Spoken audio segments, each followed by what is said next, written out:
오늘은 예수께서 이 땅에 오신 이유에 대해서 정리해 보도록 하겠습니다. 신앙생활을 조금이라도 하셨다면 예수께서 이 땅에 오신 이유는 바로 우리 죄 때문이다 이렇게 알고 있고, 다른 이유가 있었을까 하는 것은 생각하기조차 어려울 수도 있습니다.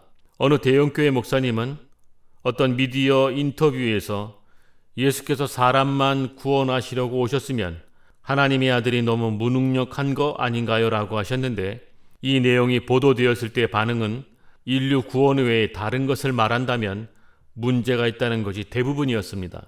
왜 문제가 있다고 봤을까요? 죄로 인한 인류 구원 외에는 가르치지 않았고 받아들이지도 않았습니다. 물론 인류 구원을 부정하는 것이 아니라 이 인류 구원론 외에 다른 이유도 있었다는 것이 성경에서 말씀하고 있는데, 이것을 왜 구원론 말고는 다루지 않는 걸까요? 짧은 시간이지만 요약해서 말씀드리려고 합니다. 인류 구원 이 하나의 목적으로 하나님의 아들이 이 땅에 오셨다면 그때는 언제라고 봐야 할까요? 가인과 아벨 시대였을까요? 아니면 애굽에서 종살이할 때였을까요? 아니면 하나님이 아담이 범죄할 것을 모르고 계셨을까요?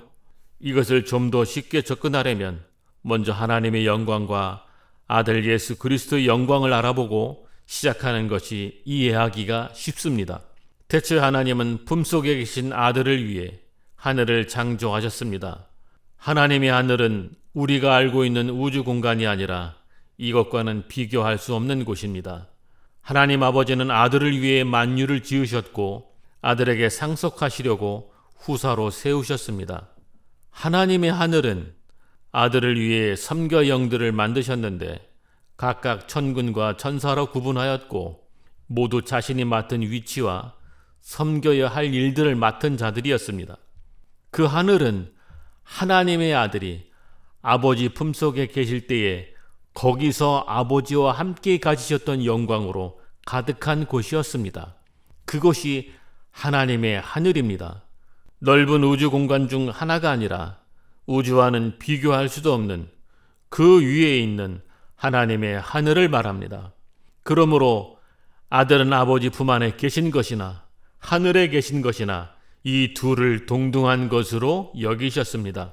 그래서 아들은 아버지와 품속에서 함께 가지셨던 영광과 하늘을 상속받아 하늘에 계신 영광을 동등한 것으로 여기신 것입니다. 그래서 하늘의 보좌에 오르신 것이 곧 하나님 아버지 안에 계실 때와 동등한 영광을 받으신 것이었음을 말씀하고 계신 것입니다. 하나님 품 안에 계실 때의 영광과 하늘의 영광은 차별이 없으니 하늘의 그 영광이 어떠하겠습니까?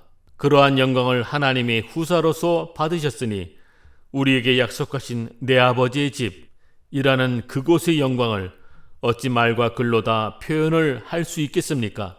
그 영광의 보좌에 앉게 되심을 아들은 아버지 앞에 송구스럽게 여겨 겸손하신 신분으로 받으시려는 것이 아들의 참뜻이었음을 알아야 합니다. 빌립보서 2장 5절에서 8절에는 너희 안에 이 마음을 품으라 곧 그리스도 예수의 마음이니 그는 근본 하나님의 본체시나 하나님과 동등됨을 취할 것을 여기지 아니하시고 오히려 자기를 비워 종의 형체를 가져 사람들과 같이 되었고 사람의 모양으로 나타나셨음에 자기를 낮추시고 죽기까지 복종하셨으니 곧 십자가에 죽으심이라. 아들은 후사로 하늘을 받으실 때 아버지와 동등한 자격으로 받으실 수 있었으나 그렇게 하지 않으시고 자신을 낮춰 아버지 앞에 겸손함으로 받으시겠다는 아들의 뜻입니다. 그러면 이때는 언제였을까요? 인류 구원의 계획보다 먼저였을까요? 아니면 나중이었을까요? 성경은 아들 예수 그리스도는 창세전에 알리신 바 되었다고 합니다.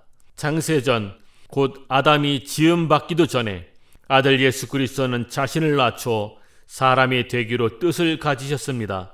아들은 아버지를 높여드리고 아버지는 후사인 아들에게 하늘의 영광을 상속하신 것입니다. 성경은 분명히 인류 구원보다 아들의 뜻이 먼저 있었다고 말씀하십니다. 사람의 입장에서는 구원의 계획보다 중요한 건 없겠지만 아들은 아버지를 향한 겸손한 뜻이 먼저 있었다고 분명히 말씀하고 있는 것입니다. 사람을 지으시기 전에 아들은 잠시 천사보다 못한 존재, 즉 육체를 가진 사람이 되기로 하셨습니다. 이렇게 예수께서 이 땅에 오신 이유 중에 하나를 말씀드렸습니다. 일반적인 구원만 알고 계셨다면 어찌 보면 낯선 이유입니다. 구원의 계획과 완성으로만 성경을 본다면 태초에 하나님 품속에 계셨던 아들의 뜻은 이 구원론에 가려져 있습니다. 아들은 육체를 입으시고 피 흘리기까지 우리를 구원하셨지만 아버지를 향한 사랑과 겸손의 뜻이 태초에 있었다는 것입니다. 아들의 겸손한 뜻이 이 구원론을 흐리게 할까요? 그렇진 않습니다. 태초에 있었던 아들의 뜻이 구원론을 흐리게 하거나 변질되게 하진 않습니다. 아들의 받으신 고난은 바로 모든 인류의 죄 때문이었습니다.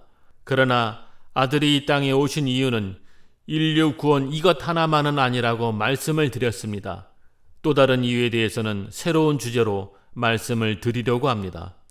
오늘은 아버지 앞에 겸손하신 아들 예수 그리스도에 대하여 알아보았습니다. 감사합니다.